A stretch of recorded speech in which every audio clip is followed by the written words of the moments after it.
my previous video, Corbett O'Toole shared how van life isn't only for the very able-bodied. Van life is for all.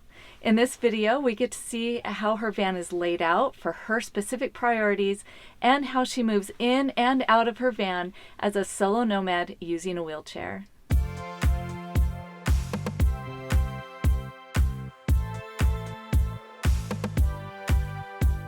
My name's Corbett O'Toole. I'm 70 years old. I use a wheelchair full time, and I decided to become a nomad. So it's a 2011 Ford Econoline 350. It had a high top roof. It had a finished interior, which wasn't that important to me, but it made it so much easier because it meant I could move right in. I wanted my van to have 3 zones. I wanted to have a come in the door kind of, if it was sticks and bricks, it would be like a mudroom. I wanted a mudroom area. Then I wanted like a bed, kind of quiet area, kind of some storage, reading, quiet, listening to music. And then my front, I wanted my front to be my work area. Eating, writing, I write a lot, all that stuff. I got it pretty empty. It had one jump seat, like a bench jump seat. It had 2 front seats. I made the decision early on to take out the front seat. I really needed the space, and it's now my kitchen area, and I'm really glad I did it. I have a chest fridge freezer. I knew I wanted to be able to boondock or dry camp or be off grid, however you want to say it. So it was really important to me to aim for, I didn't have it at the beginning, but to aim for going where I had a complete power system. So I have 400 AH of battery. Right now I've got a solar panel on my roof, 250 watts. I'm tied into my alternator. So when I drive, my batteries are charging. When there's sun, my batteries are charging. And I put in a shore power port on the outside, just a plain old regular 3-prong plug one, so that I can charge up that way. So I have 3 different ways to keep my batteries charged up. And for me, I just want it simple. I need a bed, I need a work area, I'm gonna have a more formal table when I get done, simple storage.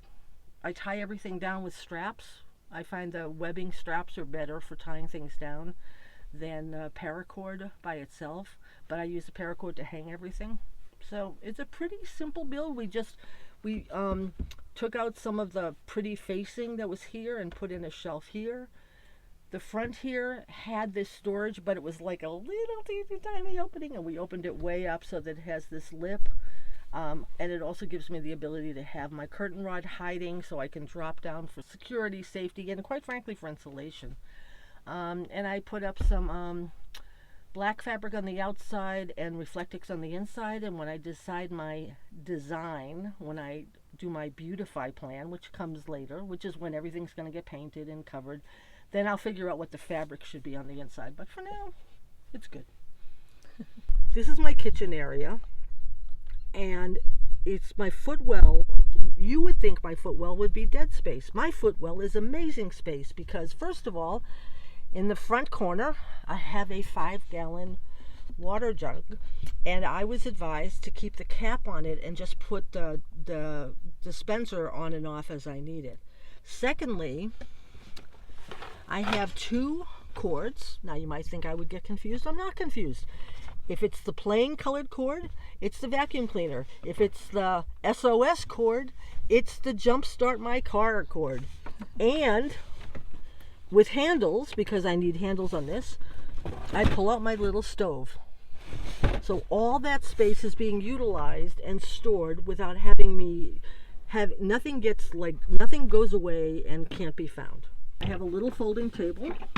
Eventually this will be replaced by something a little fancier and more permanent, but it's perfect for now. So I have this pole here, and it sits right in that little space. I just pull it forward, sit it down, and then if I want to work on my computer or watch a movie, I can do that.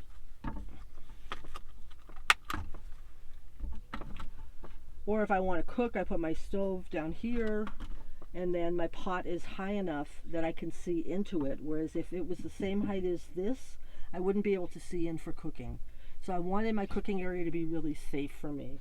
So I have my stove area lowered, cooking I have enough space so that I can do my prep area here, do my dispensing stuff from the pot into the pole, and it works out really great, and it doesn't take up very much space at all. And it's a fridge. I'm getting new storage tomorrow here, so this will all be organized. But I love these deep pockets. It's a deep pocket thing from IKEA. It's really, really handy, and it's really convenient. So when I'm sitting, when I'm docked, this is a perfect spot for it. But when I'm driving, I want to see out that window. That feels like really important safety.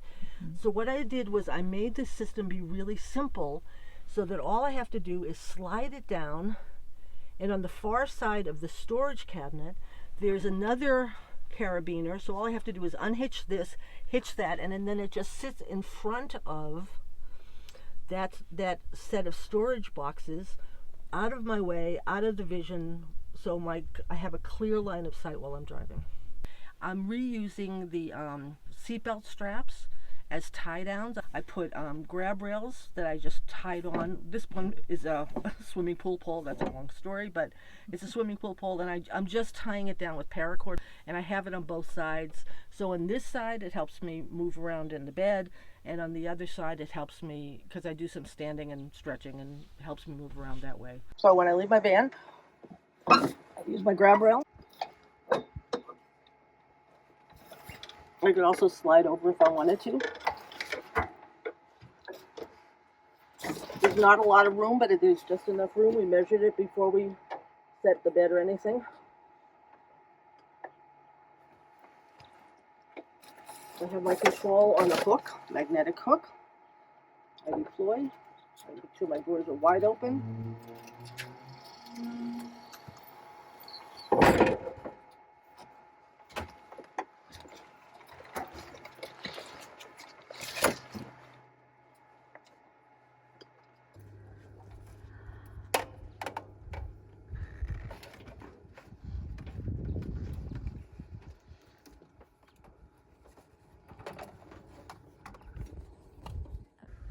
So the control has, basically a fold function and an up-down function. So now I'm going to go down.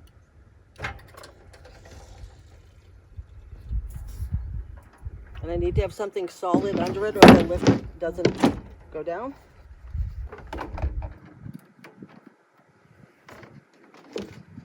And my friends put some plywood here, so I would have a nice handy-dandy landing pad. And sometimes I even have a dining room, but it just depends on how much plywood we have. And I like to store this up. And I store it up for two reasons. I store it up because people walking by aren't going to trip on it. They're going to see something this high. And it gives me a place to put the control, and it gives me the whole plywood to work with. One of my big concerns was killing my driving battery or getting stuck on my lift. So one of the things I did was I went to, believe it or not, it's the audio places, like the places that install audio stereo. And I had a remote start switch, so that I'm going to start my engine.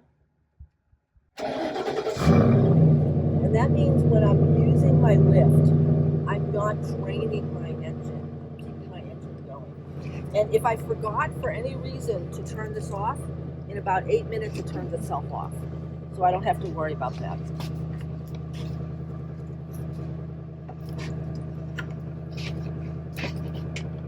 And I always get on my lift backwards because they've done safety studies, and if there's a problem and you're on backwards, you're safer. And also it means when you come out forward, you always see whether or not the lift is there, so that you're less likely to fall down and go boom. Okay, and so I almost always hold on, it just helps.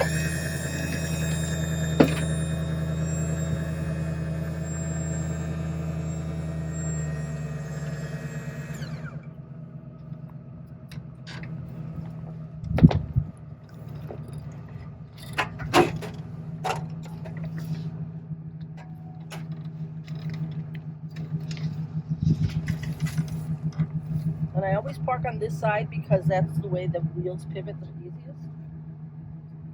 Then I just fold it up.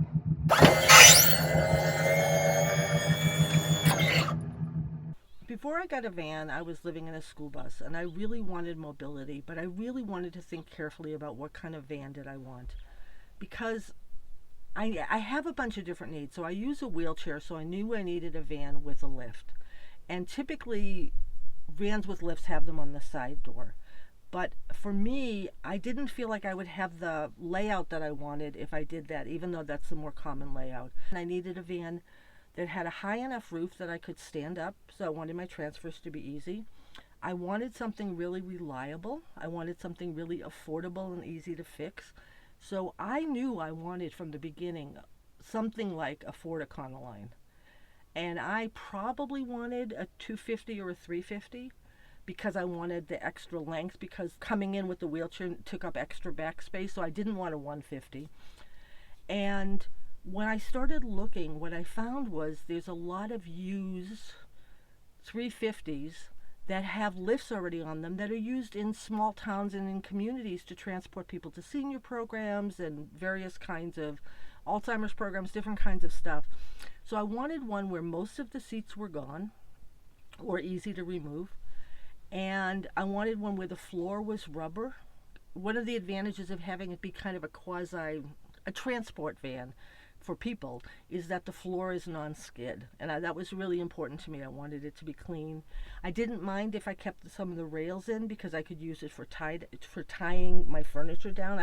Wasn't sure where everything was going to go, and I knew I really wanted to just have the flexibility to try, well, what if it was here, and what if the bed was there, and what if I didn't know what I wanted. I love the fact that I can just go, that I have everything with me. I have my bed, I have my kitchen, I have my mobility. I use a wheelchair, so my van has a lift. I can just go, and I can get as close to nature. The thing I really love the most about being in a van is the unexpected. Every single day is unexpected. And if something interested me, I just pulled over and went, ooh, let me look at this. Let me play with that. Ooh, let me explore this. If I got tired, I just pulled over and took a nap. Like that freedom, which you have in a van, I didn't have in my school bus, and I certainly never had if I was in sticks and bricks and renting a car. So, and I can have a snack, and anyway, it's a good life. This is indeed a good life. I am so grateful Corbett was willing to share her story to help other women get on the road. If you'd like to see more van and rig tours, van life tips, and other information to help women get on the road, hit subscribe and ring that notification bell so you don't miss any upcoming videos. I appreciate your thoughtful comments, and if you'd like to join in deeper conversation, join our Facebook group, Gal Adventurers. This is Joni with the Galavan. Enjoy your journey.